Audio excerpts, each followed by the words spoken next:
People walked past her like she was invisible, cars rushed by.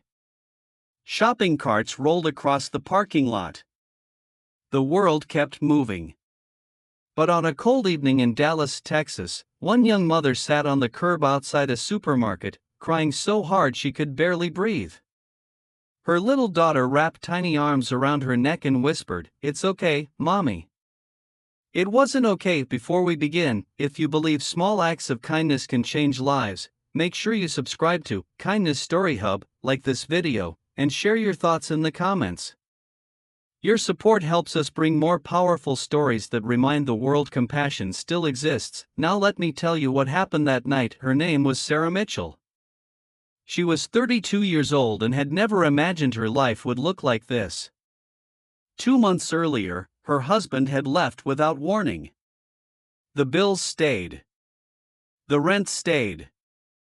The responsibility stayed. But he was gone as Sarah worked part-time at a retail store, but her hours had been cut. She tried to pick up extra shifts, but they gave them to someone else. Every week felt like a race she was losing. That evening, she had exactly $27 in her checking account. She checked it 3 times before walking into the supermarket. She told herself, just the basics. We'll make it work. Her 6-year-old daughter, Lily, skipped beside her holding a small stuffed rabbit. "Can we get cereal?" Lily asked hopefully. "Maybe," Sarah said softly, already knowing the answer. She moved carefully through the aisles. A loaf of bread. A carton of eggs. A pack of pasta. A jar of sauce. She stared at a gallon of milk for a long time before placing it in the cart. At the checkout, her heart pounded in her ears. The total came to $31.84. Her stomach dropped. "I'm sorry," she said to the cashier. "Can you take off the milk?" The cashier removed it. The line behind her grew longer. A man checked his watch dramatically. A woman sighed. The new total, $28.12. Sarah swallowed hard. She slid her debit card into the machine, declined. Her face burned. "It must be wrong," she whispered. She tried again, declined. The cashier avoided eye contact. "Do you have another form of payment?" Sarah felt like the ground was opening beneath her. "No," she said quietly. "Mommy?" Lily tugged her sleeve. Sarah shook her head and asked the cashier to cancel everything. She gathered Lily's hand and walked out of the store, leaving the groceries behind. The automatic doors closed behind her with a soft whoosh. Outside, under the harsh white parking lot lights, Sarah sat down on the curb and covered her face. She had promised herself she wouldn't cry in front of Lily. But the tears came anyway. "I'm sorry," she whispered to her daughter. "I'm so sorry." Lily didn't fully understand what was happening. She just hugged her mother tighter. People passed by. Some glanced at her briefly, then looked away. A couple loaded groceries into their SUV. A teenager laughed loudly while scrolling on his phone. Life continued as if Sarah's pain didn't exist. That's the hardest part about struggling in public. You feel invisible. 5 minutes passed, then 10. Sarah tried to calm down. She wiped her tears with her sleeve. She knew she had to be strong. She always had been. Just as she stood up to leave, she heard a voice behind her. "Excuse me, ma'am." She turned around slowly. A woman in her early 40s stood there, holding 2 grocery bags. She had tired eyes but a gentle expression. Her name tag from the store was still clipped to her jacket. It read, "Maria." "I don't mean to intrude," Maria said softly. "But I saw what happened inside."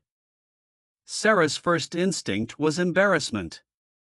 "It's okay," she said quickly. "We're fine." Maria looked at Lily, then back at Sarah. "I know that look," she said quietly. "I've worn it before." Something in her voice made Sarah pause. "I'm a single mom too," Maria continued. 10 years ago, I stood in this same parking lot crying because I couldn't afford diapers. A stranger helped me that night.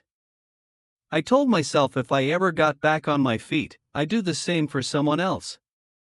Before Sarah could respond, Maria held out one of the grocery bags. Please, she said. Take this. Sarah looked inside. Milk. Bread. Pasta. Sauce. Even a small box of cereal. I can't, Sarah said, shaking her head. I don't want to take your food.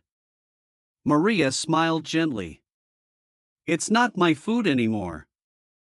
It's yours. Sarah felt tears rise again. Why would you do this for me? Maria's answer was simple, because I remember.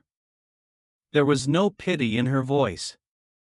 Only understanding. After a long pause, Sarah accepted the bag. Thank you, she whispered, but Maria wasn't finished. Are you working right now? She asked. Part-time, Sarah admitted. My hours got cut. Maria nodded. We're hiring for evening shifts. It's not glamorous, but it's steady. If you're interested, I can talk to my manager. Sarah stared at her in disbelief. You'd do that? Maria shrugged lightly. That's how someone helped me. 2 weeks later, Sarah was working evening shifts at the store. It wasn't easy balancing work and caring for Lily, but it was a start. The extra hours meant groceries without fear. It meant rent paid on time. It meant breathing again. Months passed. Life slowly became stable. One evening, near the end of her shift, Sarah noticed a young father at her checkout lane. He looked stressed. His toddler was crying loudly in the cart. When the total appeared on the screen, the man froze. He checked his wallet, then he checked his phone. I'm sorry, he muttered. I thought I had enough. Sarah felt her chest tighten. The memory came rushing back, the curb, the tears, Lily's small arms around her neck. Without hesitation, she pressed a few buttons and pulled out her own card. It's covered, she said calmly. The man looked shocked. I can't let you. It's okay, Sarah said gently. Someone once helped me when I needed it most. His eyes filled with gratitude.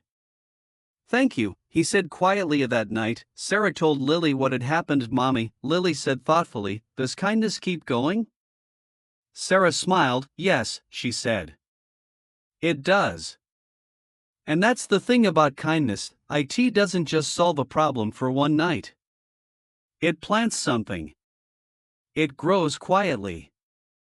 It spreads in ways we don't always see. Maria could have walked past Sarah that evening. She could have said, it's not my business. She could have ignored the tears, but she didn't. She remembered her own pain. And instead of turning away, she stepped closer. In a world where people are busy, distracted, and sometimes afraid to get involved, that choice is powerful. Kindness doesn't require wealth. It doesn't require perfection. It just requires heart. Today, Sarah keeps a small note in her wallet. It says, when you can, be the reason someone believes in good people.